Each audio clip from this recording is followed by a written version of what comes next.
Hey everyone, welcome to Our Small Footprint. My name is Nyssa. If you're new here, we are a large family living off-grid in Australia. It is Sunday morning, so Darryl and some of the children are at church, and it is normally a catch-up morning and a chat morning and things like that, but it's already 10 a.m. I am just not getting moving at the moment. It is chilly of a morning, but I also have like this huge amount of footage that needs editing, and I just have not had the brain capacity to do it. I was trying to learn a new skill with the editing and using Premiere Pro, which I own, instead of iMovie, because I've had a few more comments about my breathing sounds again. And I have tried to mitigate that physically, like changing the location of mics, changing the style of mics, putting the mufflers on it and stuff. But I think it's purely just positional. I think it's just because I look down at the counter when I'm doing things and I'm talking, which means that I'm breathing across the mic, and I've tried changing the position of it, but the thing is that if I move it too far to one side, then you only get the single side sounds, and it sounds like it's in mono rather than stereo. I could try a lanyard mic again, a lapel mic, sorry, again, but I had one and it got dunked by a child, so I need to replace that. And I could try that again because I could position that slightly differently again, maybe. But I've tried a lot of different physical things to mitigate it, so now it's going to be a post-editing process. And iMovie is just very simple, which is why I have used it for the last 8 years, because it is really, really simple. I can't do much in it except just snip and change the whatever I shoot, but that suited me. But I do have Premiere Pro because we do have an Adobe subscription, because we use Illustrator and Photoshop and all the rest of it for 3D printing, for the D&D work, for schoolwork, all that sort of stuff. So we pay a subscription fee anyway. I may as well use Premiere Pro as well. So we'll see how we go. But it has put a little bit of a kink in the workflow, and just life in general has done that too. We're still trying to figure out what we're doing grocery-wise as well. And we did a click and collect at Coles. Darryl was in Toowoomba on Friday for an appointment, so I did a click and collect at Coles, and he got it home and most of the groceries weren't ours. So they have loaded his boot up with someone else's groceries. There was a few bags of ours, but the majority of them were someone else's groceries. And we will find ways to eat them because we don't waste food, but they weren't what I ordered. So that has been a little bit inconvenient as well. I didn't film it because most of the groceries weren't ours anyway. So there was like $125 worth of things from our groceries. I think it was $230 was what I spent, and $125 worth was not there. So including bacon and things like that. So things that I needed as a top up in the middle of the month. I bought the kids some apples and we got some lettuce and tomato because I'm planning to do some chicken burgers and things like that, and they just weren't there. Though there was some different stuff that we'll use and make do. So one of the things that I didn't film it last night, was for dinner. The groceries that came that weren't ours, there was some diced chicken pieces, and there was some smaller packets of bacon and 24 eggs in cartons. So I made a big batch of potato salad because it's never fun boiling our fresh eggs because peeling them just sucks. So peeling store-bought eggs is so much easier. So I did a big batch of potato salad using the bacon and the eggs, and one of the bags of potatoes that I ordered had turned up, and then I did like popcorn chicken with the diced chicken, and we had that thrown together. So, you know, I've been using bits and pieces. There was some sizzle steak that we used the other day that came, and yeah, so there's a couple of bags of spinach, so I thought I might make up a quick batch of pesto today. And then what I'm going to do is I'd pulled the chicken trim out with the traditional bacon to make more of the chicken fast, to make nuggets or burgers. We really liked it as burgers last time, so I thought I'd do some burgers. So I've got that pulled out, that's defrosted, it just needs to be blended up, so I will do that shortly. But I am going to make some burger buns to go with that, because we need burger buns if we're going to have burgers. And then there was some salad mix of some sort and some small tomatoes, so we'll use that for on the burgers with some cheese and stuff. But I had ordered like cos lettuce type stuff and the big heirloom tomatoes for nice big slices, but that's fine. So yeah, I'll get some brioche burger buns done first, because whilst it is warm, it is not as warm as it has been. So dough is taking a little bit longer and my timing is getting off a little bit. Each winter I set up a bit of a proofing box to use to proof dough during the day when it's cold, but it's not cold enough to use a proofing box yet, and I haven't set it up yet. So it's 22 degrees outside at the moment, so it's not cold at all, but it's still not, 30 degrees, which is what I've been proofing dough in for the last 3 months. So, it's always just that fluctuation of temperature change. And so overnight, last night it got down to 2, which wasn't too bad. The night before that, someone had unplugged the weather station, so I don't actually know what temperature it got to the lowest on then, but the night before that was -2. So we are getting some fluctuation of temperatures. We're figuring out Mum's place as well. It's not all completely sealed yet. We are looking at getting her a little ceramic 500 watt camping heater thingy, so that will work for her. So let's get this brioche dough done. It's the same one that's on my website, so as per always you can look at it there, and I'll mix it up and I'll get it sorted, and then I'll bring you back when I'm doing the chicken and stuff. I don't know what else I want to do today. I'm still trying to decide what else is important to get done today. All right, dough is done, so we're just going to put that aside to proof, and that can go. And I'm going to have some leftover potato salad for lunch. So this is our very simple potato salad. Oops, homemade mayo with steamed potatoes, boiled eggs, bacon. I put a bit of cheese Kransky in there as well. I'd put treats or cheese Kransky or something in it as well, and just mix together. Now I like to mix it together when it's warm, so it looks like this because it was warm when we were putting it together, but I like the way it tastes and the texture. So I'm going to eat that while the dough is proofing and then decide next step. We did get a couple of litres of fresh milk with that grocery order that wasn't ours. So maybe I'll make myself a vanilla slice for Mother's Day brunch, afternoon tea or something. Maybe I'll do that. Dough has proofed nicely. Haven't actually got around to doing anything else yet. I was doing computer work. So we'll get this shaped and for its second proof, and then I will just figure things out for the day.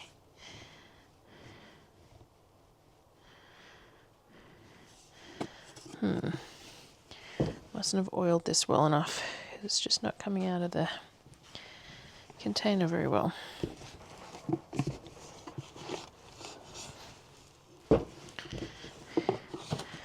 Brioche dough is always a wet dough, so it's always a little bit harder to handle, but it seems a little stickier than normal, but we will make it work. So I just use a little bit of extra flour around the outside edges like normal and bring it in so the sticky is on the inside, like that. That as needed, flip and just bring into a ball to work with. All right, so I'm going to get some trays. I'm going to shape this into like 90 gram rolls and let them proof. I'll bring you back when I'm doing anything with them. I suppose I'll show you the first one. We do the normal. We got slightly drier side with flour, slightly stickier side. So we take the drier side and bring that to the middle, and then just use our hands to create a nice ball. You can do this on the bench as well. I just prefer doing it on my hand. And then you've got a nice smooth dough ball ready to go on the baking tray for its next proof. So I'm going to just go ahead and do all that. All right, 2 trays done. I'm going to let them proof for 15-20 minutes, and then I'll come back, I'll egg wash them, sesame seed them, and they'll be ready to go. So I probably need to start on the chicken shortly. I was thinking about that vanilla slice, so I might do that as well so that it's got time to set up in the fridge for later. So if I put these over on the bench behind me, get the custard made up and the puff pastry cooked off, and then that'll be a good, point for that too. Right, so I've got just store-bought puff pastry because I really don't have the patience for making some rough puff. And so I've got to preheat the oven for the buns anyway, so I'm going to cook these off. Ideally, they would have been thawed before I stuck them in the oven, but I didn't pre-plan it well enough. So we're just going to throw these in. I probably won't weight them either. What I'll do is I'll just squish them at the end. I think it has the same effect in the end anyway. They puff up and then you squish them and they condense anyway, and it just cooks a little bit quicker and a little bit browner. So I'm going to throw them in the oven. I'm going to try the Donna Hay custard filling. I tried a really basic one last time and it was fine, but it just wasn't quite what I wanted. So I've got the Donna Hay recipe open. I've got 6 egg yolks that are going in. So I just separated those. So they go in. And then she's got 375 mils of milk, 375 mils of cream. I'm just using milk because we got this milk it's just Coles milk that we got in the incorrect groceries. And I didn't get the cream that I ordered, which we use for coffee. So I don't want to use what we've got because we'll end up short. So it doesn't need cream anyway. 750 mils of milk in total. We want 60 grams of butter.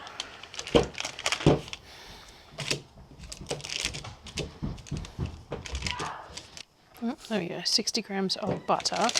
And then she's got 150 grams of caster sugar. I'm just going to use raw sugar because I like the flavour of raw sugar, but also I don't generally buy caster sugar. So 150. And then she's got 50 grams of corn flour.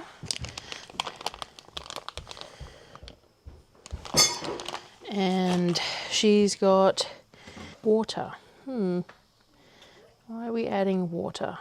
That's because they're doing it a stovetop method. So she's whisking the corn flour with the water to make it over the stovetop. But I'm doing it in Thermomix, so I don't need to do that. I don't need to create a roux or anything because the cornstarch will just blend in here. So then she's got 2 teaspoons of vanilla extract. So I'm going to do a really generous amount of the vanilla bean paste because it wasn't quite vanilla enough for me last time. So we can do that. I should check my vanilla essence in extract in the cupboard actually. It's been in jars for a while now. I don't know how long. And that's it. So now we're going to just I may as well use the thickening method. So all we do is we click thicken and we click start and it will automatically turn it into a custard without any further effort from me. Starts a bit low, gets everything melted and emulsified, and then kicks up the speed a little bit until the sensors detect that it's nice and viscous, and then that will be ready. And so by then the pastry sheets should be cooked. So I should be able to cut them and put them in trays. The buns need a little bit longer to proof because it's just a bit cooler today. So what I might do is clean up while I'm doing this because I don't want to start the chicken patties or anything until everything else is done that is non-meat because it makes a little bit of a mess. So yeah, I think I'll tidy this up and then I'll come back. Right, custard done. We just got a nice test of a tastes wonderful. That's how you test your custard is done. Leaves a streak in it. So I'm just finishing the pastry in the oven. And I did think, and I've lined my square tin with 2 layers of baking paper so it's easy to pull the pastry out when it's done. So just putting that aside for the moment until the pastry is cooked. It's not quite there. And I did remember there was one other thing that I wanted to do that was non-raw meat, and that was my pesto. Now, I have a blade and have a bowl, but there's no base on it. And I'm not sure why, because there's no base on this one either. No blade in that one either. But there is a spare blade here. I've got 2 lids there. Oh, I have another bowl with no base on it, but a spare base. So, you know, the boons and challenges of having multiple bowls. So the second TM7 bowl is already dirty. It was on the machine and someone obviously didn't realize it was dirty, so it didn't get washed. So we're with the 6, and I'll have to find another bowl as well to do the chicken nuggets, chicken farce. But for the moment, we're going to do pesto. So I've got a couple of the big elephant garlic cloves just diced up a little bit. We're going to put them in. We're going to put some cashews. Now, I have some roasted salted cashews here, so I don't have to roast and salt them. Normally I roast and salt my natural ones, but I don't have to because I've already got them here. So we're going to go to our scales, and I'm going to start off with, say, I'd have to look back at my notes, and I don't have my book here. I'm going to say 120 grams we'll start off with, because there is 150, because that's what went in, because there is 240 grams I think of spinach. So let me grab that. And they had a bag of this Coles Parmesan with it as well. I'm guessing by looking at this person's groceries that they had planned lasagna, because there is lasagna sheets as well, fresh lasagna sheets, and some mince. There's grated cheese as well. And there's yogurt. Maybe it was for smoothies. I don't know. But anyway, there's 2 bags of this baby spinach that is already washed and ready to eat. So we're going to start off with 1 bag, and then we will probably add the other bag. And this is 250 grams. So we might start with half of this.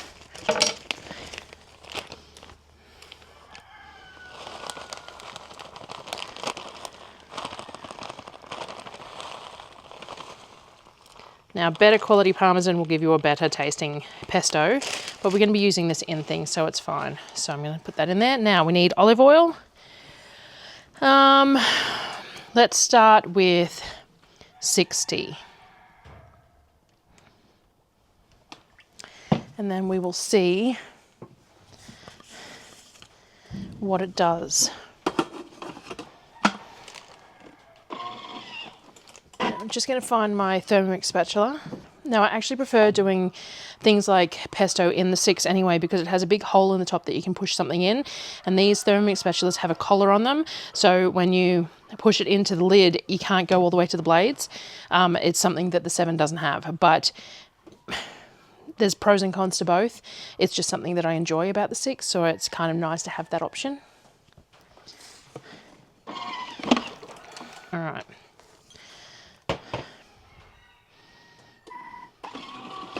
Have a look at what it's done. All right, so we obviously need to go smooth up, but I'm going to add the rest of the spinach because I may as well use it.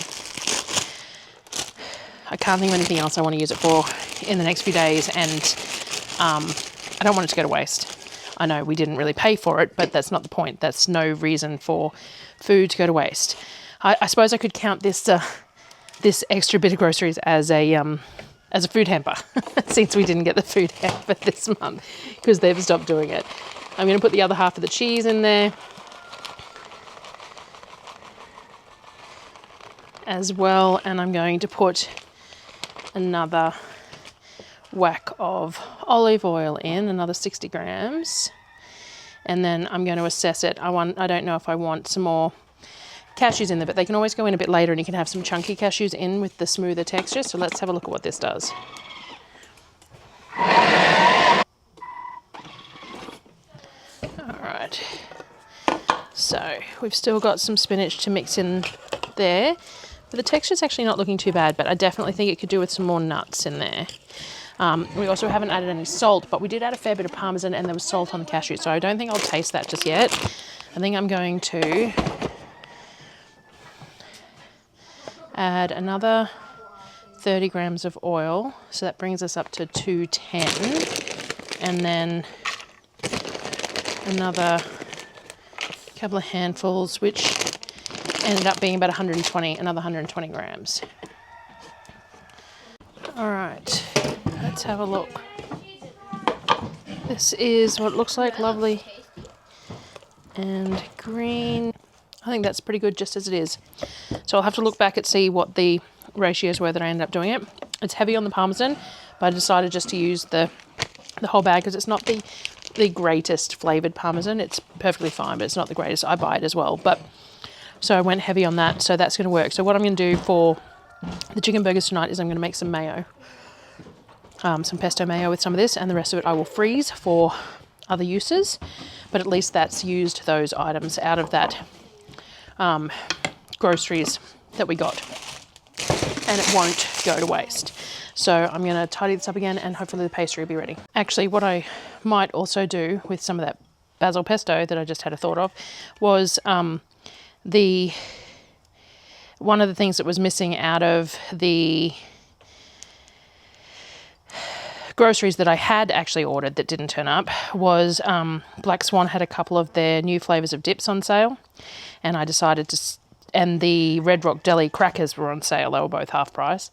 So I grabbed some Red Rock Deli crackers and some of the Black Swan dips just to have something different for a change, just a treat, because I was buying the kids chips and some soft drink to have as well as a Friday night treat, and it was just, you know. Anyway, the crackers turned up, but the dip didn't. So they're sitting on a shelf because I didn't want to waste them to not do a dip, and I just hadn't got around to making one. I might make I might do some cream cheese, some bacon, some caramelized onion jam, and some pesto in a dip. I think that would be tasty. And then I can have some of the biscuits. Might be something good to take little containers to work, to snack too. I find work a little difficult because I normally have lunch about 11 o'clock, which is when one of the bells rings. But I normally do want to snack sort of like, I finish at 2:30, so it's like I don't really need to eat anything else, but I also don't eat until I get dinner at home. So a little snack around like 1:30 is nice too. Because I don't eat breakfast, I just have lunch at 11 and coffee before that. So, alrighty. So we're just going to sesame seed these. The pastry should be done. I'll pull the pastry out, put these in, and then I'll have to cut the pastry to the pan, and we will get the vanilla in there, and we'll get that to set. And then I will clean up again a bit. Maybe I'll make that dip first. Oh, I don't know. I have to cook some bacon off. Bacon could always be cooked later to be mixed through it or something though. But I just know that the chicken nuggets make a mess. So anyway, these are ready to go in the oven. Let me get the pastry out. All right, so I decided not to weight these basically because I was lazy, because I was already using 4 tins for the bread rolls. And I didn't want to find something that would fit on the inside of this tin, and, you know, lazy. So all I'm going to do though is, so I've got my tin that we're going to put it in, which should be around about the right size tin. And what I'm going to do is I'm going to fold this piece of baking paper that's in here, and that way the size that I need is going to be approximately that. So what we're going to do is we're going to push all this nice puffy air out of it, and we're going to trim it down very slightly by the looks of it. We've got a serrated knife, which is the easiest thing, and I'm just going to take a little bit off the side here, and a very small bit off the side here too by the looks of it, and then I think we'll be right for the bottom. Now the top is slightly larger, so I may not need to do the top at all.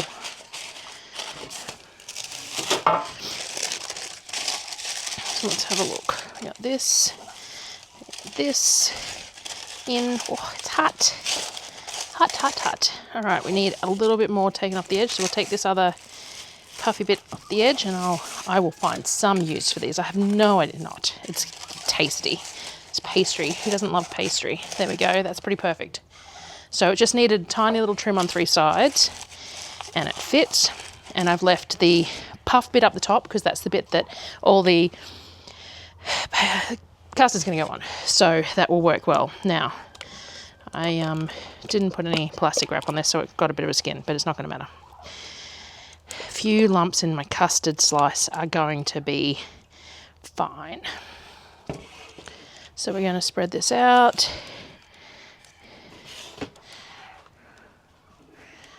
Perfect amount for this pan. So this pan must be the right size. This is a brownie pan, I think, which I think are 8 by 8 or the metric equivalent. I do far too many recipes from the US, and a lot of my sewing patterns come in Imperial too. So just think in both. All right, so we've got nice thick layer of the custard, and then we've got our other pastry piece, which this side's not as brown, but we're going to put icing on it. So I think I'll do the same thing. I think I'm going to push it this way,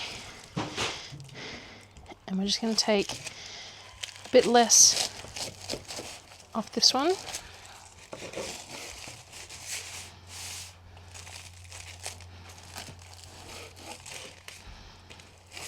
Like that. And let's see, a little bit more. Still 3 sides, but just a little bit less on each side. And then we're just going to place this in on top of our custard.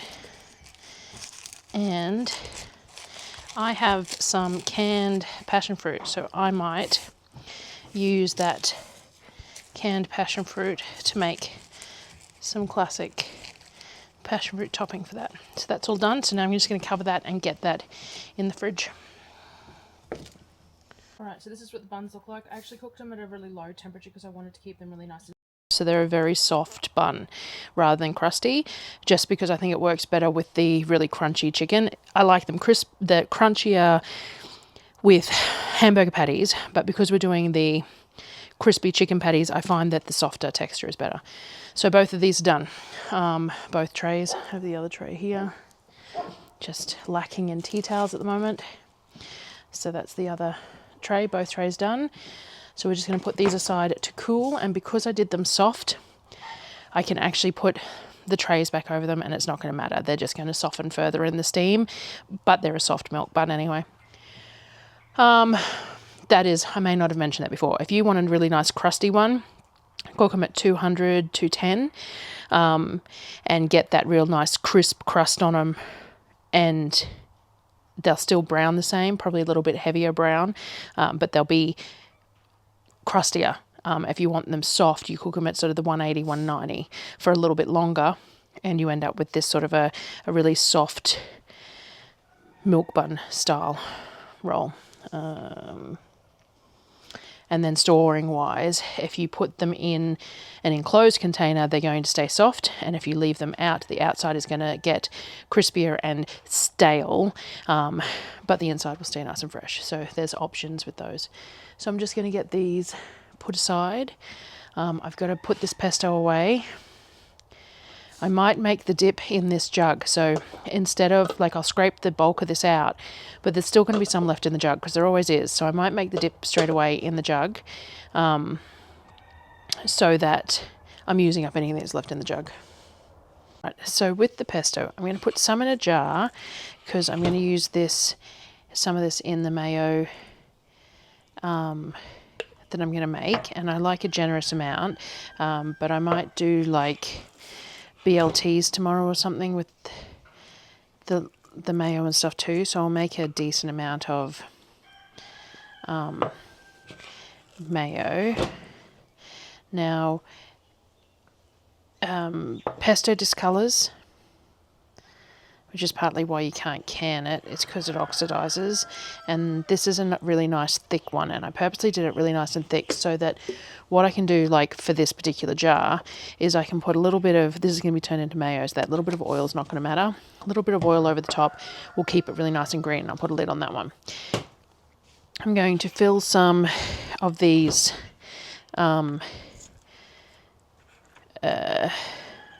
pods. I do have some of those, you know, the larger freezer pods full of pesto. It's a thinner pesto, then there's a smoother one that I used for making the pesto pasta, if I remember to pull it out to be defrosted. This is going to be more for adding to dips or adding to mayos, or I could make a butter emulsion, a pesto butter emulsion. That would be really nice. So I'm just going to freeze it in these smaller pods and figure out what I want to do with it later, which is why I left it thicker too. So you can make your pesto a lot runnier than this. Just depends on, by adding more oil, it just depends what you intend to use it for. And I'm not sure what I want to use it for, so I would much prefer to leave it really nice and thick and in these smaller pods so I can make the decision later than to push myself into a hole where it's a thinner pesto in bigger pods and I only have a couple of things I can do with it because of that. So this will be versatile. As I said, I do have some spinach pesto, much the same as this. That was actually the notes that I was looking for last time I made it, but it was a lot thinner, and I froze it in those like half cup portions because I can use that in pesto pasta if I remember to defrost it. But we do buy pesto from Aldi as well to have in jars so that if I haven't defrosted pesto, I still have that option. I did get slightly reprimanded from a viewer the other day because my groceries were too expensive and I should make my own pesto and stuff, which I do, just not always. And definitely not basil pesto. Really good garden year, I made some basil pesto, but post that, growing enough basil to make pesto as well as fresh eating, I'm just haven't quite got there. Now, there is a considerable amount left in here, but I'm going to do a whole block of cream cheese. So, and I love pesto. So if it's really pesto heavy, then that's fine. Now, I would normally split this with some sour cream or Greek yogurt or something that's a little bit lighter just to lighten it up because cream cheese on its own is pretty heavy. But I don't have any. So it is what it is, and we're going to do cream cheese. I'm going to taste it. I might add some of my onion jam in there. I might not. Might just be pesto and cream cheese, which, you know, is super healthy, but very tasty. So I'm going to blend this up. Oh, it's such a pretty colour. So I'm wondering if it might need a little bit of lemon juice or something just to brighten up the flavour. Yeah, I might just add a little bit of lemon juice, but I don't think I want the sweetness of the onion jam. I think I'm going to leave it as is. It's really salty and savoury at the moment.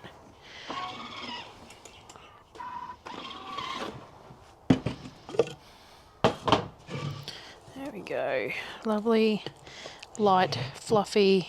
I'm really happy with that. So I'll get some use out of the biscuits that I bought. So I'm going to put that in a bowl to put in the fridge. Get this in the freezer. This, find a lid for it, put it in the fridge. And then I'm going to have to pull all the chicken stuff out to make the chicken farce. All right, as much as I'm pretty over the day already, we're going to get the chicken farce done. So we have our Thermomix bowl. In our very dusty Thermomix yet again, we have our traditional bacon pieces, which I use as my pork component. And then we have our 1 kilo bags of trim. Now, I'm pretty sure I did it in 500 gram lots previously, but because this is already ground up into trim, I'm gonna give it a go at doing it in 1 kilo lots just to save time. So I'm gonna do a third of this, or there's 4 pieces, so maybe just a piece of each of this per kilo of this, plus our spices and stuff, and then see how I go, and then transfer it to a bowl. Yes, mate. All right, so we've got a piece of the traditional bacon, and I may as well just cut one of the other pieces into 3. And so we use 1 1/3 in each per kilo, because I don't have any other use put aside for that. Then we'll put our 1 kilo of chicken trim. So this is the 8 mil mince, basically. Oh, I've just spilt chicken juice everywhere. So let's just mop that bit up for the moment. All right, so we've got the kilo and the bacon in there. Now, to that, I'm going to add, what I did was I used the Knorr bouillon last time, because it has onion and garlic and salt and everything all built into it. So what I'm going to do is I'm going to go with 2 flat tablespoons of this, and I'm not going to add any onion powder, garlic powder, or salt or MSG or anything else, because that's all in that bouillon. And I think 2 tablespoons, I might go 1/3 actually for that kilo. 3 tablespoons of that should be fine. And then I need some corn flour. I'm going to go with, looking at my notes here, I'm going to go with about 50 grams for that kilo.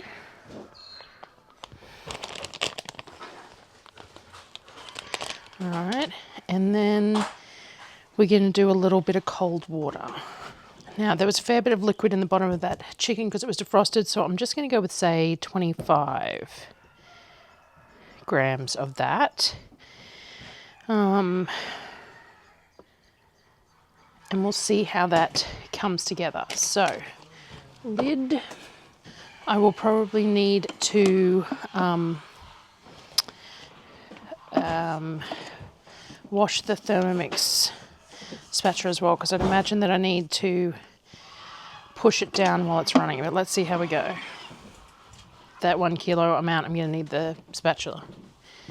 All right, so we're just going to turn it back on, and I'm just going to adjust stuff around as I go. Definitely work better in a 500 gram lot. So I don't know whether the extra effort of doing it a kilo at a time actually works or not, honestly, because it hasn't blended it very well. So I might have to go back to doing the 500 grams. Just might not be capable of doing the kilo.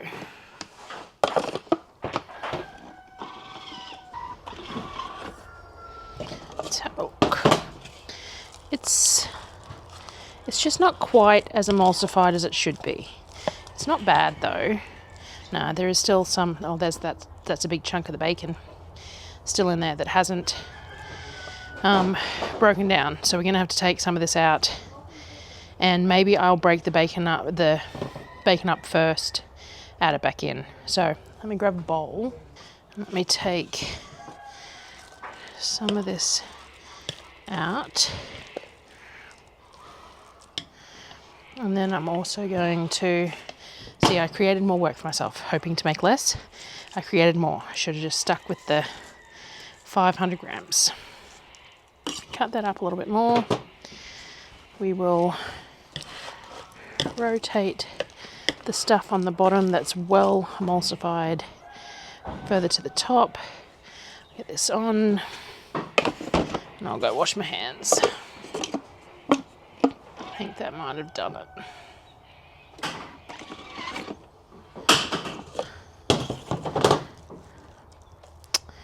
Still some lumps in it of that. All right, so as per usual, sabotage myself by trying to make things easier when I should just stick to the old faithful.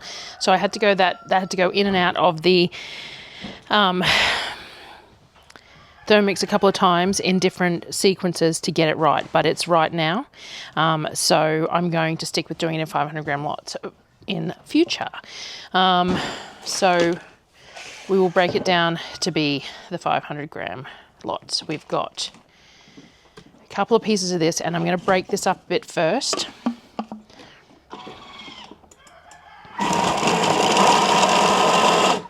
Because it really had trouble breaking that up along with the chicken. And then I'm going to put half of one of these in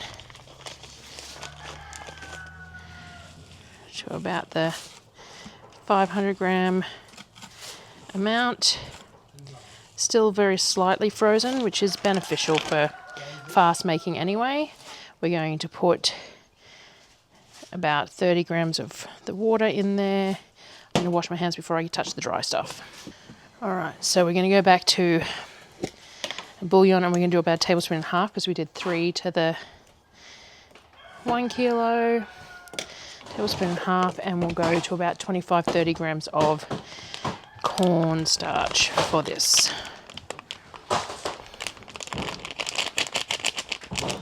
Which I need to open another bag.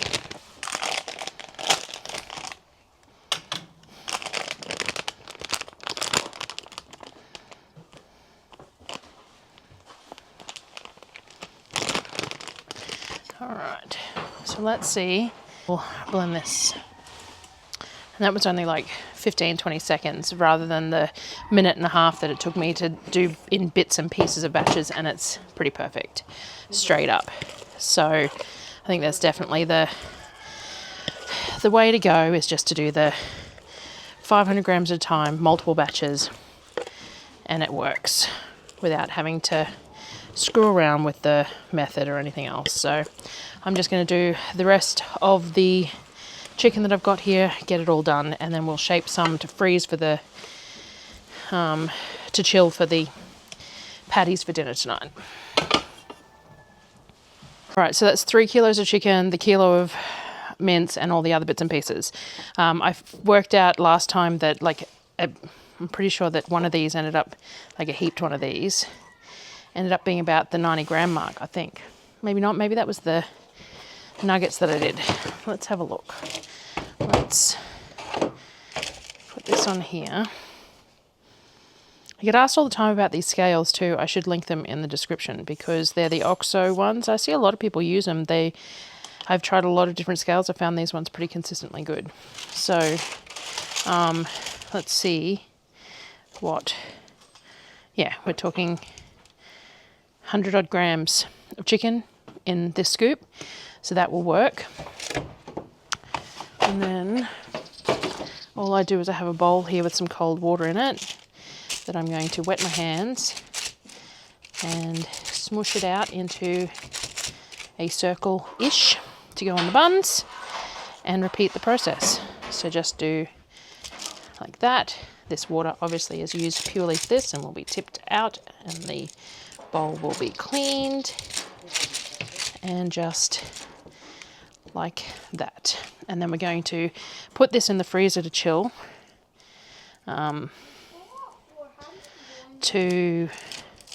for tonight, and we will crumb them for dinner tonight.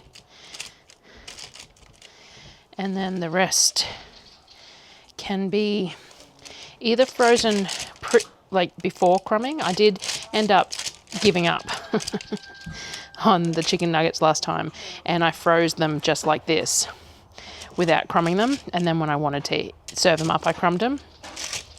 It defeats the purpose of making them in advance and making easier meals for other times though. But it did work, so we'll see how we go. The burgers were definitely a hit, and even realistically I can do them this size even instead of nuggets, because it just means you eat less of them. Less crumbing, more ratio of chicken to crumb, which is a good thing, and less effort for me, so I might do that. So these are 90 to 100 grams. This is just over 4 kilos, so theoretically I'm going to get 40 odd of them, 45 maybe. So I'm just going to work my way through. I think I'm just going to do them all this size. I think that's a better idea. And then they can eat them on burgers or as nuggets or whatever, just in this size as crumbed pieces. So instead of having 6 50-gram nuggets, they can have 2 or 3 of these, which will end up being the same sort of thing. So I ended up with 49 in the end. approximately 90 to 100 grams, 49 of them. So I've split them into 2 trays. This one's stacked higher than the other one because this one's going to go in the freezer for now, and then these ones will be ones I'll cook for tonight. So I just want them to freeze a bit quicker, so I've got less on this tray. So we're just going to throw these in the freezer as is for the moment. They're just layered with baking paper, and then I will either pull them off here and just freeze them as is, or I will crumb them over the next couple of days and then freeze them crumbed, or we'll see how we go. Just depends on timing. But these ones will go in to be for dinner tonight. It's 3 o'clock, so hour and a half ish to go in the freezer and freeze up a little bit. Just makes them easier to handle for crumbing. Can do it when they're soft. It's just they hold the shape better if they're crumbed when they're a bit more solid. So we'll do that. Pull the chicken out of the freezer. I'm going to start dipping them. I've just got the oil heating at the moment. I'm going to make the mayo. So I've got 3 egg yolks. We're going to put a spoonful of Dijon in there. We're going to put a spoonful of cowboy candy in there. Less than I normally would because we're going to be flavouring it with the pesto. So then we're going to add in probably half the jar. And then we'll use the other half for something else. And a tiny bit of lemon juice. Then I'm going to blend this up and add the oil to it. Now, the new immersion blender that I've been using, I definitely need to drizzle it. It's just a little bit more powerful than what I'm used to. And if I do the piling of the oil on the top and then try and tilt it, I end up breaking the mayo every time I do it. So we're just going to do it with the drizzle. So I'm just going to blend all our emulsifiers together and then we'll just start the drizzling.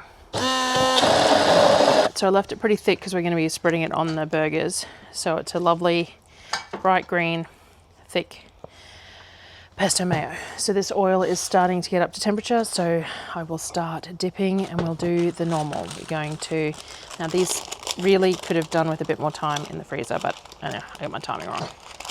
So you can dip them in a little bit of flour, keep them together as much as possible, then in a little bit of egg, let all the excess egg drip off. And then we've got some panko crumbs here, or homemade. I've got, this is the end of a bag of panko crumbs. Oh, end of a bag of panko crumbs, so we'll use these for the moment. And then I will use my homemade ones if I need to as well. And just like that, you've got a chicken burger patty. This is what the patties look like. So they're all crispy chicken patties for the burger, all done. Yep, and tomatoes. So put that back over there, please. I got the rolls, just heating up a pan. I like my rolls toasted, so we're going to toast some rolls. But they are fresh today, so they don't actually need it, but I really like them toasted for burgers. But so we will toast some of them. We've got tomatoes. These came in the wrong groceries as well. They are not what I would normally buy, but we will eat them regardless. And there was also some sliced cheese that came in the stuff, so we'll use that. And then we've got our pesto mayo to use as well. So this is dinner. I'll take a photo of one when it's done. All right, so last thing I'm going to do today, everything's battery is low, so let's hope this lasts. I've got some icing sugar and I've got a jar of my passion fruit puree. I can't find my little jar opener thingy. Oh, hang on, here it is. So all I'm going to do, and this is more just for fun. I don't generally do much with the icing, but I normally just serve it without icing, but for something fun, I'm going to just mix up a passion fruit icing, just like that. Super simple to drizzle over the top. And the rest of that passion fruit can go in the fridge. I'll use it for something else. So let's get this out. And hope it all comes out in one piece. Yep. And it's holding. It's a little bit softer than the last one I made, which is what I was going for. So let's just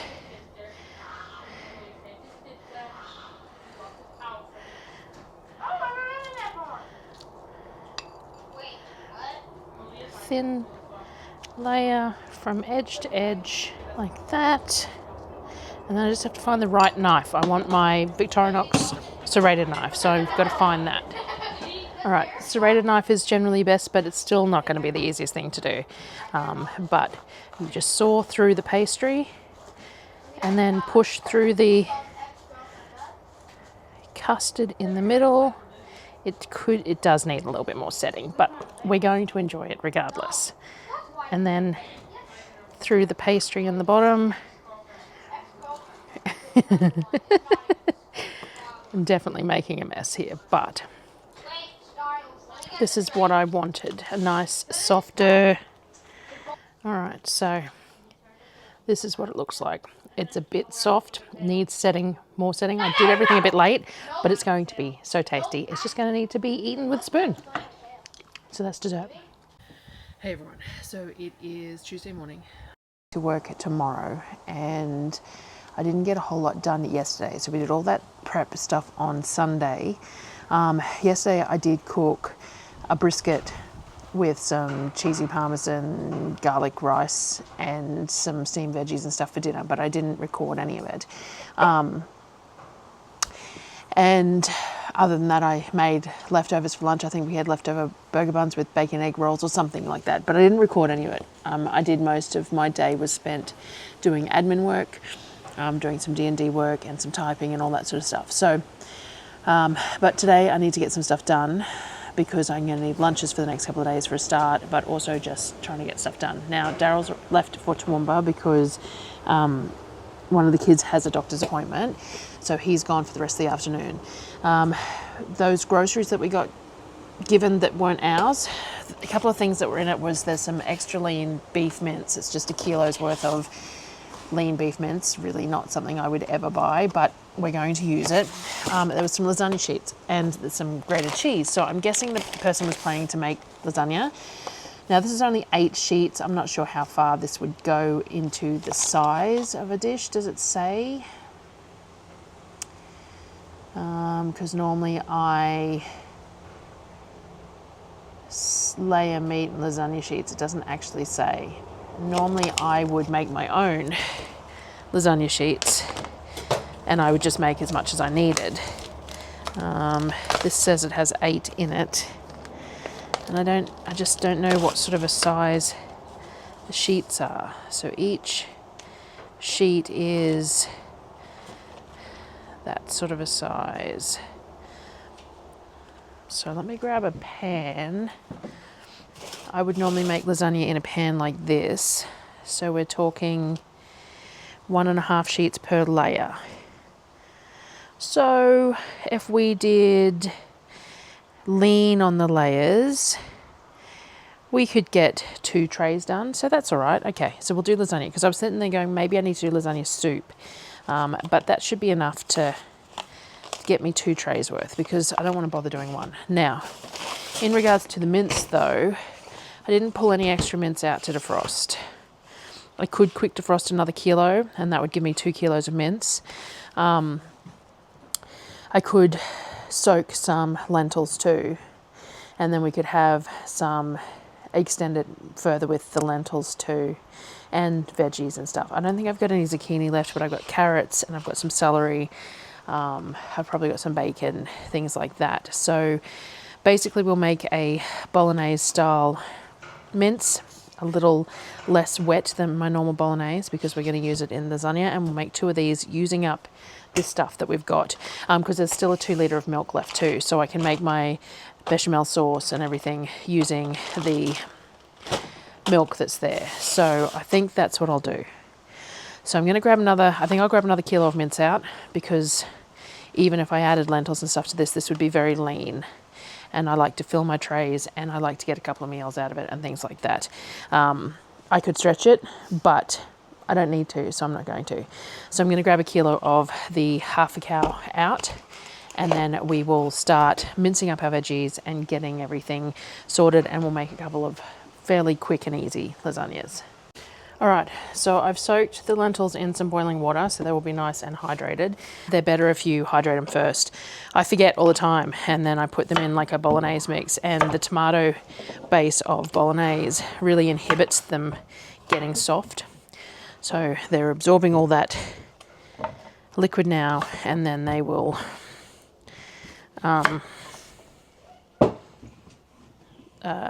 soften further when it's simmered. So I'm just going to use half a dozen carrots here. I've got some celery here. I'm going to do some onions and some garlic. I would normally put some bacon in my bolognese base, but I remembered that even though I got all these groceries that weren't mine, I didn't get the bacon that I did order. So I've got some middle bacon in the freezer, but we use that mostly for like actual frying and eating with eggs and stuff like that, not for cooking. And I don't have any of the cooking bacon left at the moment. So I might somewhere in my deep freeze, because at the moment they are a little bit all over the place because mum's stuff is stored in there as well. We did get her freezer turned on, but we haven't taken the stuff back up there yet. We need to do that so that she's got options when I don't send meals up. I've been sending most meals up for her, but lunches when she's working, I don't disturb her. And like today, there was just 3 kids and I home, so we just had some noodles. So I didn't interrupt her to ask her if she wanted noodles or anything. So she would have eaten leftovers if she had some from meals that I've sent her, or packet pasta or something. But she does have some, she always has things like frozen pies and frozen fish and things like that in her freezer to use in her air fryer and stuff. So I need to get that up to her so that she has the choice to use those. All right, so I'm going to mince my garlic, onion, carrots, celery, everything in the Thermomix like I normally do. Nice and fine, and then it doesn't create any textural issues in the sauce. Cooks nice and quickly. I'm going to cook the mirepoix off first, like I did like I always do. I will then add some tomato paste and toast that off as well. So we'll just get all this in the pan first with a bit of oil, and I'll bring you back. I just had a thought while I'm frying off the mirepoix to get as much liquid out of that as possible, that I should mix up just my really simple baguette dough to make some garlic bread, and that will extend these meals out for a couple of meals as well. So I'm just going to mix up the baguette dough recipe. It's on the website. Super simple. It's a rather heavy, dense dough, but it works really well to spread garlic butter on it. And I'll pull some cubes of my roasted garlic butter emulsion out of the freezer to put on it as well. So I'm going to mix that up and let it proof while I'm doing this. And then by the time all this is in there and needs to simmer for a while, the dough should be ready to be shaped. So that's the plan anyway. So I'm going to throw all that in here. All right, I've got the dough going, which is loud, and my camera's lower than normal because the pot that I normally have it on is dirty. But anyway, this is all the mirepoix stuff. It's dry now, so all the water is cooked off. We're going to put a really good, I might just use the end of this jar because it's here, so sort of half a jar, maybe 250, 300 grams of tomato paste, and I'm going to cook that, mix that through and toast that off in here as well, and then I will add the mince. So we'll wait for this tomato paste to just go a little bit dark red and toast off, and it just, tomato paste can have a bit of a raw flavour to it sometimes if you don't toast it off. I don't mind it, some people do, but I may as well while I'm doing what I'm doing. So we're toasting off the tomato paste, and then I'll add all the mince in, brown that off, and then I will come back. I'm actually going to add the rinsed lentils in now too. So they soaked in that boiling water for an hour or whatever, and then I just give them a rinse. We'll mix that through this mix, and then I'll add the mince.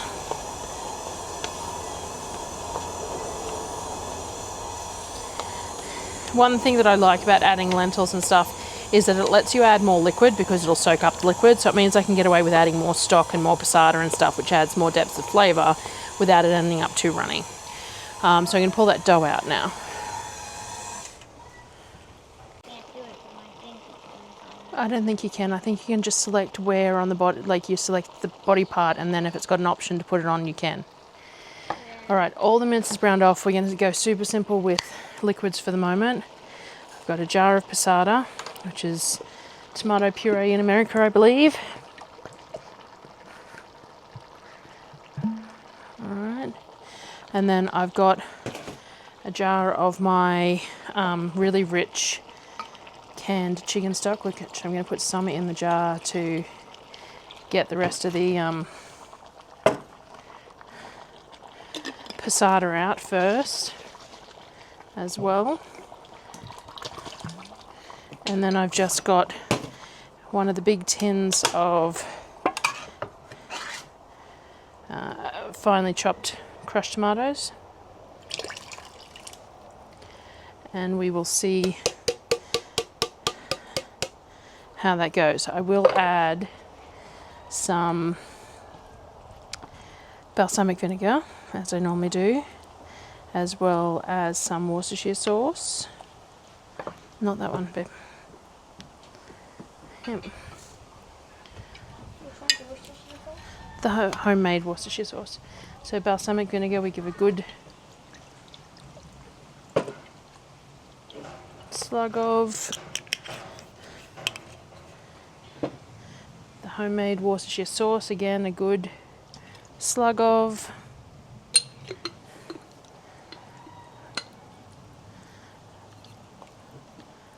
And we'll put some paprika in here. A tiny bit of molasses to counteract the acidity of the tomatoes, which is, you could put sugar or something. I find molasses works quite well while also deepening the flavour. And then I'm just going to let it go, simmer for a bit and see how those lentils suck up the liquid and assess it. So we'll let it simmer for a good sort of 30 minutes. We want to simmer it without the lid on because we want it to be nice and thick for lasagna purposes. We don't want it too thin, hence the high ratio of meat to liquid. So, all right, so we've got 1800 grams of dough that we're just going to pop out.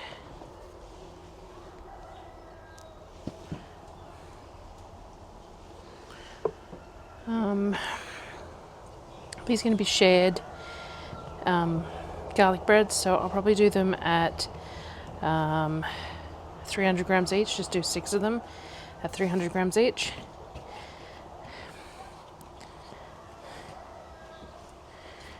And they don't need to be exact either, because they're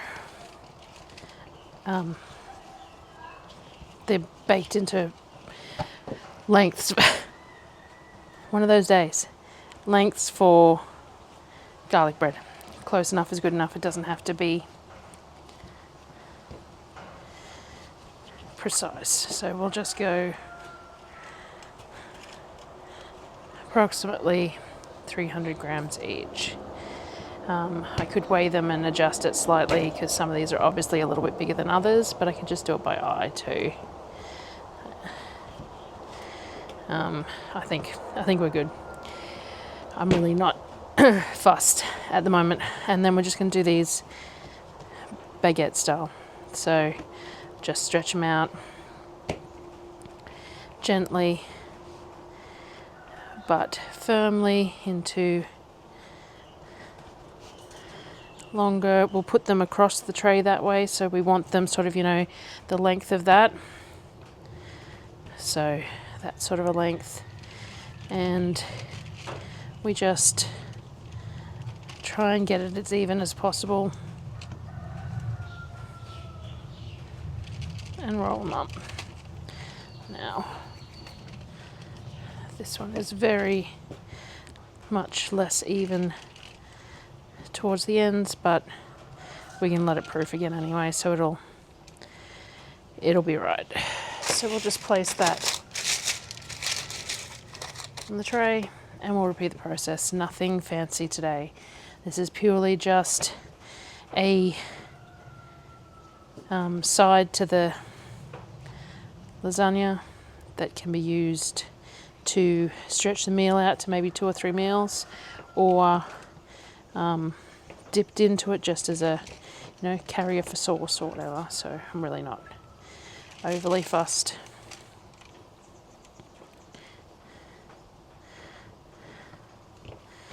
So we're just lengths, pinching the bottom, and we're going to let this proof up again. My goodness.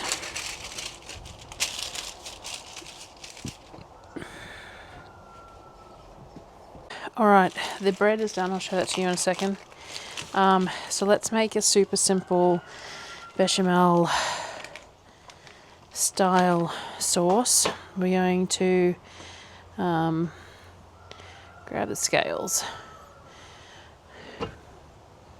150 odd grams of cheese will do for the moment.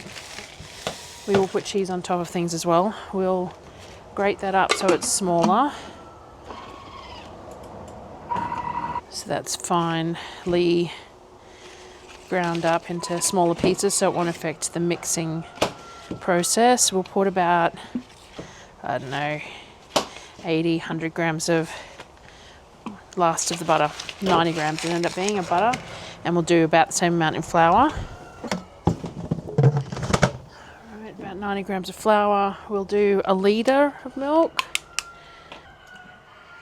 This should be enough to do the 2 lasagnas, but I can always do an extra bit if I want to. So I'm going to add a little bit of salt. I'm going to add a little bit of pepper. And I'm going to add a little bit of mustard powder as well. And I'm going to leave it at that for the moment. And then I'm just going to put it on thicken mode. So we go scroll through and we find thicken. And we turn it on. And now it will make our bechamel sauce. Bechamel, however you want to pronounce it, on its own. Let me grab those rolls to show you. So there you go. So if I wanted them to not, let's scroll you down. Now if I wanted them to not join together, I would have needed to put them on 2 trays, and I could have done that, but I really wasn't concerned because these are going to be pulled apart and eaten over the next couple of days, and it really doesn't matter. If I was making them purposely to freeze them, I'd want them individual, because you want to, when I break these apart, it's opening up space for it to go stale. Whereas if it was one nice, neat crust all the way around, they stay fresher for longer. But because this is purely for eating today, tomorrow sort of thing, it didn't worry me. So this is just those 6 baguettes. Very varying sizes because I didn't weigh the dough. But again, I wasn't concerned. This is purely for eating today, tomorrow, next day. So not a big deal. So they're going to cool. Let me see this one. I'm happy with the consistency and the texture of the mince. It's probably still a little wetter than I would like for a lasagna, but it just means that the lasagna will be a bit sloppy, and that's fine too. It's a bit like my meat pies. They won't necessarily cut very well while hot, but they will be tasty regardless. So I'm happy with that mince and texture. So now we're just going to get the bechamel done. I've got that grated cheese that came in their grocery order. So I'm just going to then pull the sheets out and layer it up and see how I go. I need to pull the garlic butter out to defrost, to soften for the garlic bread too. But that's it. I don't think I'm going to do anything else. There'll be no sweets or anything for tomorrow. The kids can make muffins if they want to. We're using that muffin mix that I make for them. There's plenty of fruit for smoothies and things like that. I'm just not really feeling up to doing baking as such today. Really just not there. So this will be it for today. I'll show you as I make it and everything, but I'll continue on Friday with the rest of the food for the week, and that's what I think we'll do for videos at the moment, is do that week's worth of food per video at the moment. Sometimes I might share the meals on the days that I'm working as well, and sometimes I might not. And then we'll do some other videos in between. So we'll just see how we go with it all, because everything's just a little bit rough at the moment. So anyway, I'm going to put this back with the lid on it just to keep thickening up as it cools, and we'll get everything else going as well. All right, let's get this started. So I'm going to put a thin layer of meat on the bottom, which gives the pasta some liquid to cook between, so it's not directly on the bottom of the pan. So we just put a thin layer of meat on the bottom of each dish. Keeps the pasta nice and supple. Then we're going to place one sheet and one sheet, and then I'm going to cut one in half. With my kitchen scissors would be best, but they are missing again, which is not unusual. My dough cutter scored it enough that I've managed to tear it, not very neatly, but that's fine. We'll put the torn edge to the inside, overlapped slightly like that, and flatten that one out. And then we'll layer some more sauce.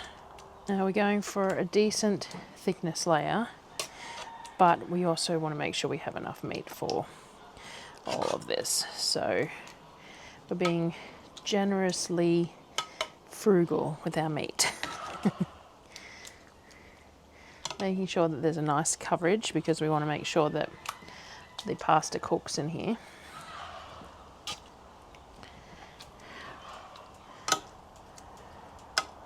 But also trying to make sure that we've got enough. So we've done that. All right, now we've got our bechamel sauce. Some people don't put it on the inside layers, they only put it on the top. I like it all the way through. So we've got this.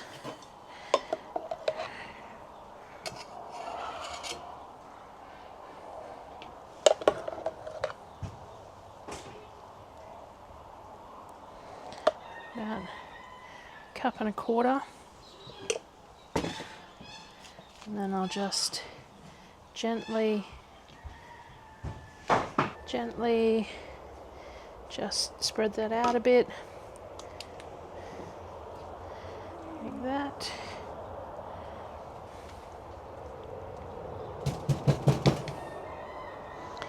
And then we're going to layer our pastry again, and we'll do the join on the opposite side. So we will do one. Now we're going to be short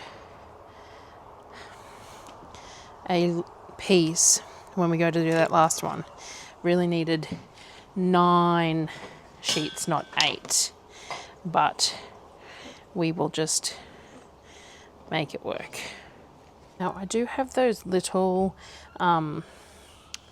square lasagna noodles.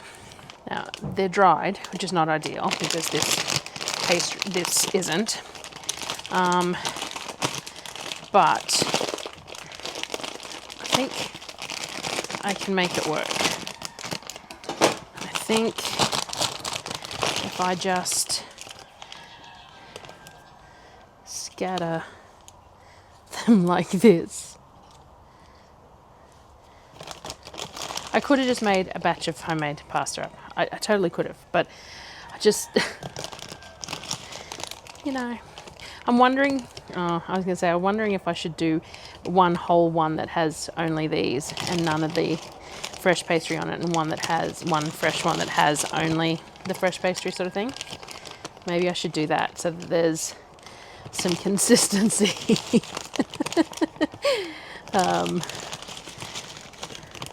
It'd probably be a good idea, wouldn't it? So let's take, though I've, you know, made it difficult on myself, move this one here. Now the pans are slightly larger on the top layer than they are on the underside layer, so I'm going to put it here as well, like that, and make that one all the same, and then put just the little pieces on this one, and then that way at least there's uniformity between the two of them. I'm just getting my hands rinsed, and then I'll just semi-neatly scatter these on here, and we'll see how it goes. You know, we're what's the word? Brain fart. Working with what we have, and it's going to be edible regardless, but this pasta might not be anywhere near as soft as the fresh pasta, but it's in small pieces, so who knows. Looks kind of neat. And I do have some mince left, so I will put another thin layer of mince over the top of it, which will give it moisture, and then the rest of the bechamel, whatever you want to call it. I never know which one is right on that. I think it's regional, but I will do that, and then I will put grated cheese on top, which will create a bit of a seal on it as well, which will help to cook the pasta, because there'll be steam and moisture and heat, and that's what you need to cook the pasta. So there we go. Perhaps not the prettiest thing in the world, but kind of neat, I reckon. So harder to spread it out on this one.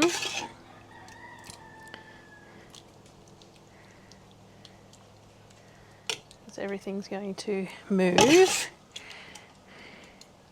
Whereas I can do a really nice thin layer on this one, because it's easy to spread on the flat pasta.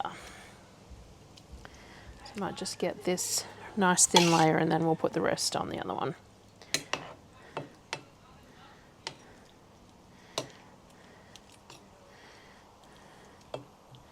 Like that. And then we will just sprinkle this around. The meat quantity wasn't too bad for this. Could have done with just a little bit more, just a touch more, but we got there pretty good.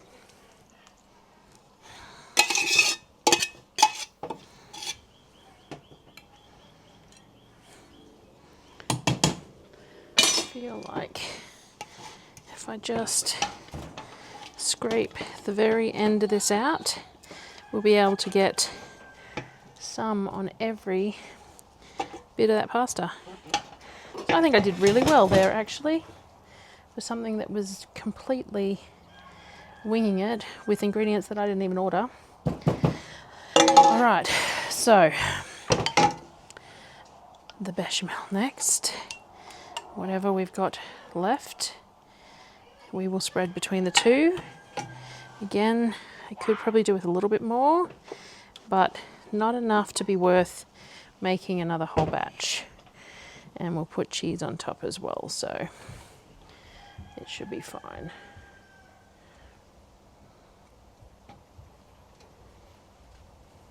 You also don't want to go too overboard with filling your lasagna dishes, because they overflow. One of those things is that it's like when you get overzealous filling dumpling wrappers or sausage rolls or whatever.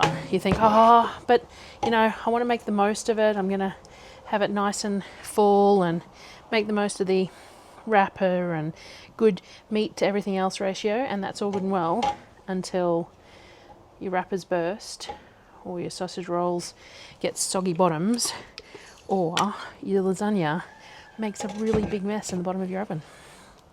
So, you know, less is more to a degree in some of this stuff. So I think I'm pretty impressed with the quantities that I managed to scrounge out of everything here actually. Alright, so we now have the grated cheese that also came in that grocery order. And I'm just going to put a nice layer across the whole thing because, as I said, it creates a little bit of a crust which can help hold the steam and moisture inside, which helps to cook that pasta nice and soft. So,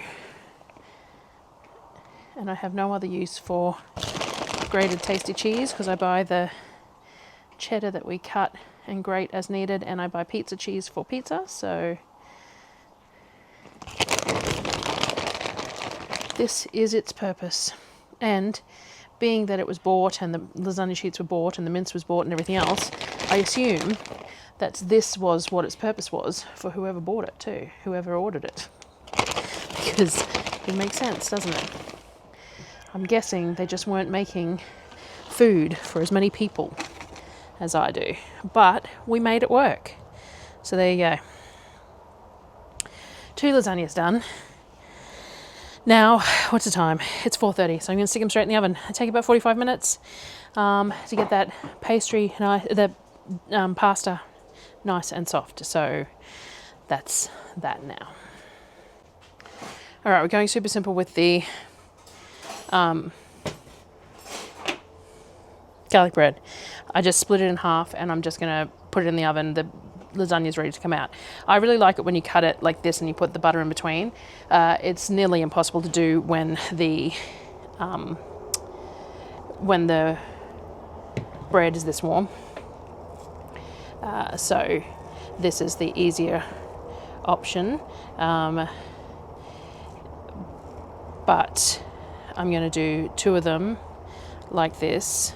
I do 3 of them like this, and then the other 3 can be left to either be turned into garlic bread and frozen, or the kids can eat it tomorrow. You want to put some ice on it if you need to, mate. Now, my garlic butter I pulled out is not quite as soft as I would like for this use, because, as I said, SD card ran out. The bread is warm, so it's very fragile at the moment. So I'm basically just sprinkling it over the top, and it will melt into the bread and we'll make do.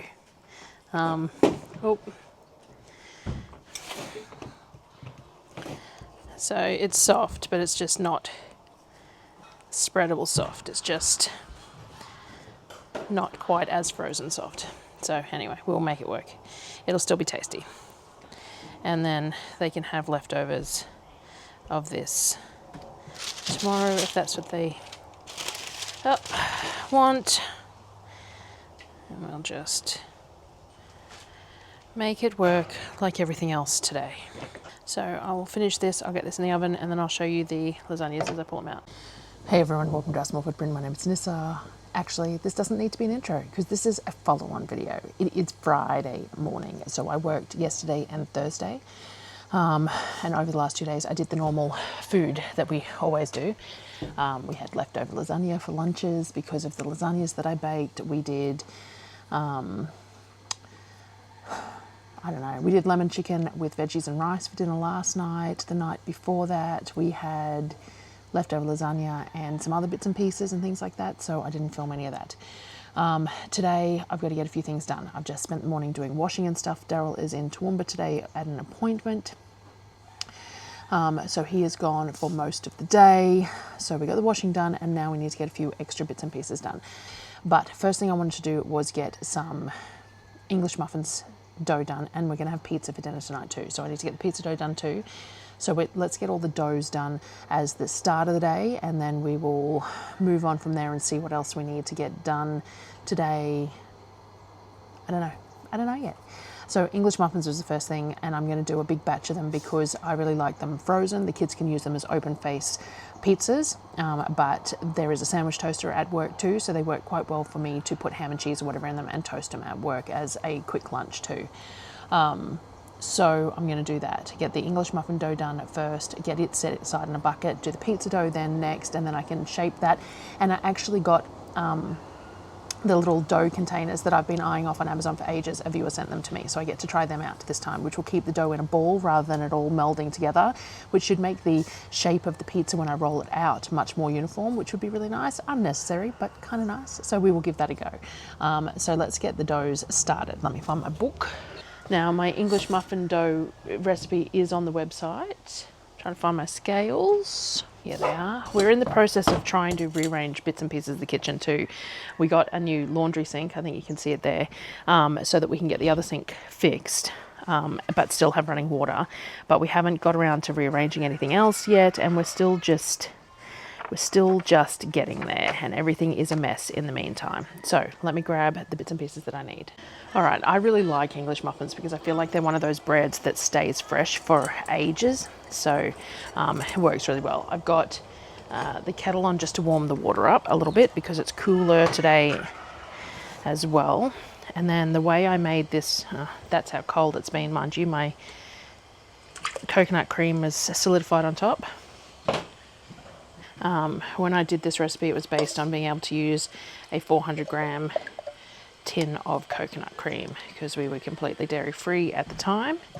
So I scaled the recipe to use a 400 gram tin because I hate having half tins of coconut cream open somewhere. They get forgotten. So 1 tin of coconut cream, right? And then we need to add the same amount of warm water. That sound in the background, if you can hear it, is just the washing machine.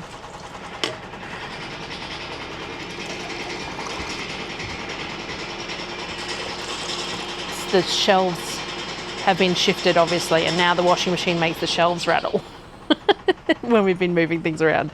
All right, so we got 400 grams of the coconut cream, 400 grams of the warm water. We're going to add our yeast.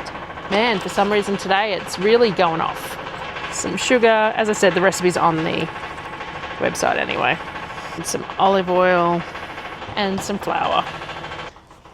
Now, I got my new Keglen buckets, which I haven't used for flour. I've filled with flour, but I had to finish this one up first. So now that I've emptied this container, let me grab one of my new ones. They're a slightly smaller bucket than the ones I was using. Let's see if I can. So they're a slightly smaller, they're a 25 litre, the other ones are 35 litres, so they're slightly narrower but a similar height. But they've got the gamma lid style lids. Now I'm still going to have the same problem. The lid handle is recessed, so the lids are still going to get filthy.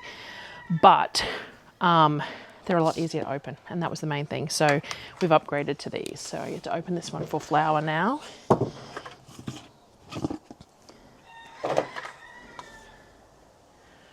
So we've got 1100 grams of flour in there, and I'm going to mix this up, and I'm going to make a second batch as well, because while I'm making English muffins, I like to make a big batch of them so that the kids can have them for whatever they want, as well as I said, I can use them for lunches too. Pizza dough, put that aside for later, and then the English muffin dough is ready to be shaped, which I will probably start doing in a few minutes because it's already working its way, and then it'll have a second proof. English muffin dough, I'm just going to pull some of it out to start with so that the rest of it doesn't dry out and get a skin. Now, English muffins, you can roll it out and use a cutter and cut out the shape of your English muffins. I don't do that because it's a lot of effort rolling out, cutting, and then rolling out again. So I just shape them a bit like I do my burger buns. I find it works perfectly well, and I get the exact same shape English muffins, and I just proof them as balls. So I normally do them about the 90 gram mark, and then just bring them together and they'll go on a tray. I'll flatten them out with my hand as they go on the tray and let them proof again, and then they will go in the pan. So I'll cook them in the pans with a lid on. I did try doing them in the oven the other day, because some people do them in the oven with a tray on the top and the bottom to create that texture of the, or the look of the round circle on the top and the bottom with the heat from the two trays. I didn't like it. It's worth the effort to do them in the pan, I feel, so I'll stick with the method that I prefer the result of. And I normally get 3 pans going, so it doesn't take that long to do them anyway. So I'll just shape all of these into the 90 grams, and by the time I've done the last tray full, the first tray will be ready to go in the pans, and then by the time I've cooked those ones, the last ones will be ready to cook as well. So we get a bit of a production line going on them. Bit of semolina on the tray where I'm putting them to proof, which adds a crunchy exterior to the English muffins when they go in the pan, but also stops them sticking to the paper when I need to transfer them backwards and forwards. So I'm generous with that, and sometimes I flip them backwards and forwards because I like how that toasts up in the pan too. These ones are proofed. These ones are newer. They'll need a little bit longer to proof, but these ones are proofed. So we're just going to press them down very slightly, give them a little bit of a flatter thing, but they'll do what they do in the pan. I've got 2 cast iron pans heating up. And then all I do is I place them. You can put 9 in a pan. It does make flipping them a little bit challenging, but it also gets them cooked nice and quickly. So, you know, you got to trade off there. So the pan's on high at the moment. I will have to turn it down. But for the moment, I start it on high, get them placed.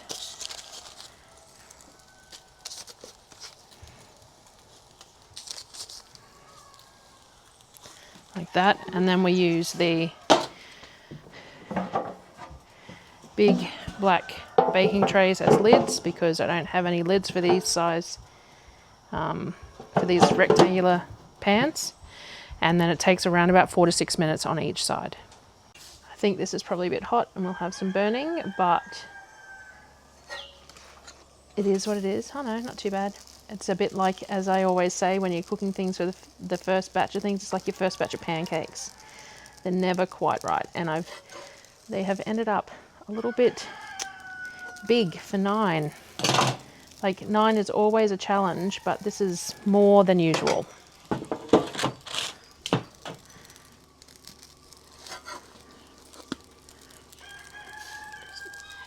Two-handed will make it easier.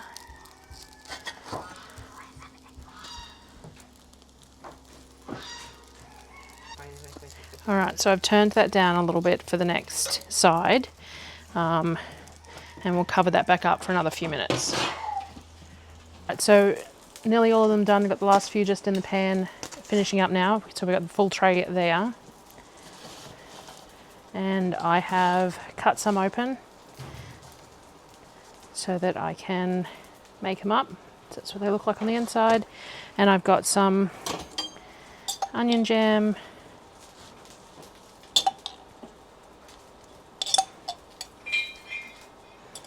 there.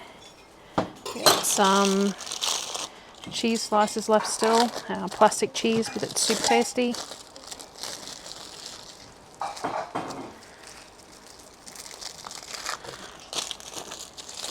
And then I cooked up a plate of bacon, which I will use some and the kids can have the rest of and make their own.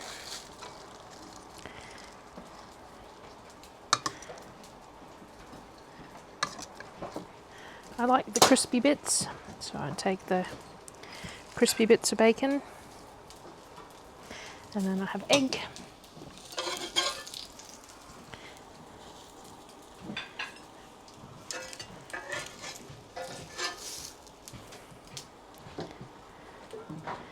And a little bit of ketchup, and we have our version of bacon and egg McMuffin type things for lunch today. So the kids can have the rest of the bacon and cook up some eggs or whatever they want and serve themselves. All right, so the pizza dough, I purposely didn't put as much yeast in it as normal because I knew it was going to take me a while to get those English muffins done. So English muffins have been done and eaten, and now I need to get the pizza dough sorted. So what I've got here is grab some flour.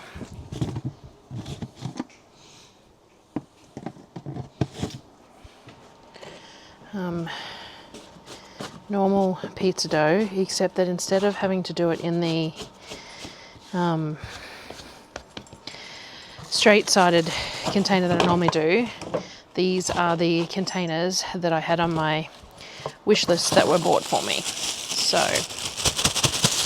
this will allow each dough ball to stay somewhat round. Now, I did not realize until after I got them and I was looking at them and then looking at the reviews, the lids don't actually clip on, which is pros and cons. It means that the dough is going to lift the lid, which isn't great, but also means that the dough isn't going to be compressed by the lid. But we'll see what sort of size they end up in there, I suppose, in the end.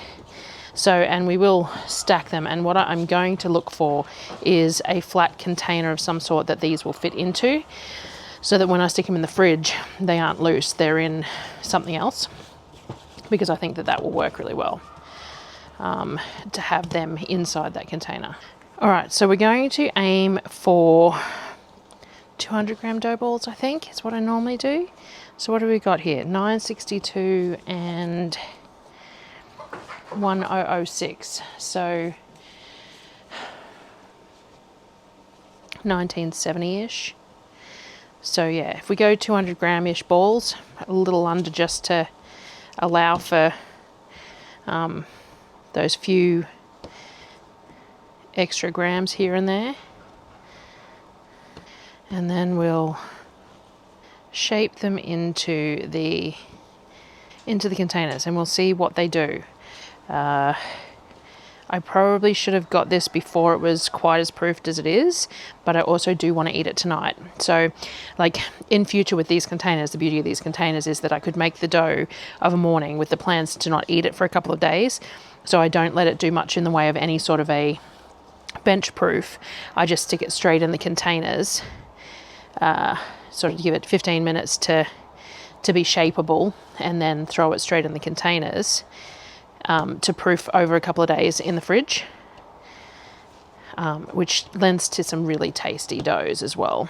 And what I used to always do with my sourdough pizza was always done over a couple of days.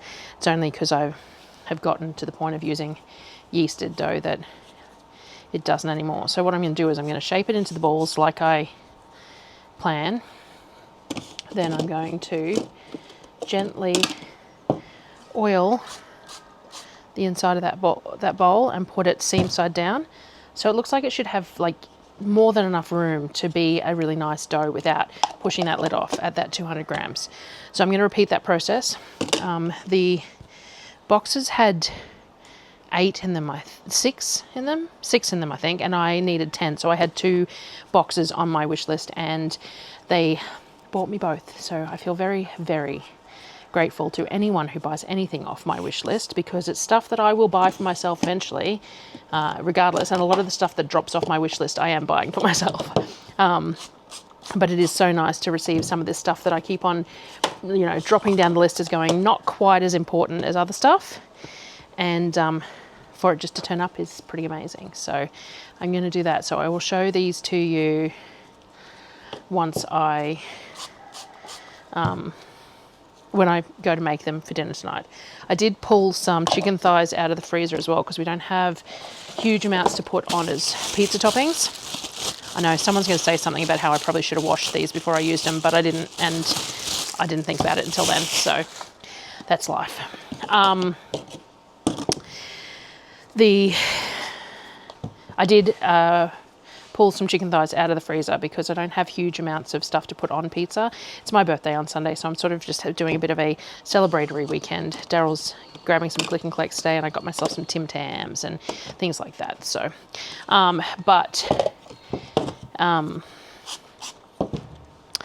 there is pepperoni and there is bacon, I think, or maybe not. I should probably pull some bacon out too, actually. There's some coming home in the groceries, so I'll use that there. There is some bocconcini though that I bought at the last Costco trip and had forgotten about, so I noticed that it was sitting in the fridge, so that will be really nice. And I did order some fresh tomatoes, so maybe I'll do some fresh tomatoes with, actually I've got that basil pesto still in the fridge, so that might be nice too.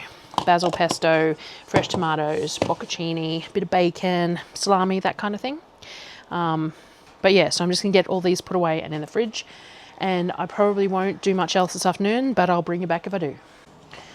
All right, so the pizza dough balls did wonderfully in here. They could definitely do bigger balls in here, and I definitely could have let it proof a little bit more, but it's lovely and malleable, so I'm happy with it. I've made one. Normally, Darryl does the cooking and I do the making, but he isn't home yet, and it will probably be another 30-45 minutes, and I've got the pizza ovens heating, so I'll get the kids stuff done and we'll manage. So all I do is I push the middle out, create a little bit of a crust, and then I stretch one hand in the middle, stretching the edges out, keeping that little bit of a buffer on the edge of the crust, and we don't pull it too far, but some bits end up a little bit translucent. We want them into just a nice circle like this. Using the pizza ovens, I find that you can't go too big or it's just too hard to maneuver around on the stone to spin it and stuff. So we just do this. I've got a bit of semolina which stops it from sticking, and that's all I do. Alrighty, now we're going super simple. I didn't end up coming back to cook that chicken because I got caught up sorting jars. I'm trying to get the jar shelves sorted so that we can rearrange the kitchen, and I got sidetracked. So anyway, we've got homemade pizza sauce with a bit of onion jam there. We've got pepperoni. Now this is still the pepperoni that we got from the hamper many months ago. It's been frozen, and I did get asked on a video when I did pizza a while back why it was grey, and it's ice. It hasn't been sealed properly in the freezer, so it's just a little bit icy, and honestly, we just don't care. It's cheap pepperoni. It's not exactly hugely flavorful anyway, but it does the whole pizza thing, and that's what we're after. So we're going straightforward pepperoni, nice solid layer of that.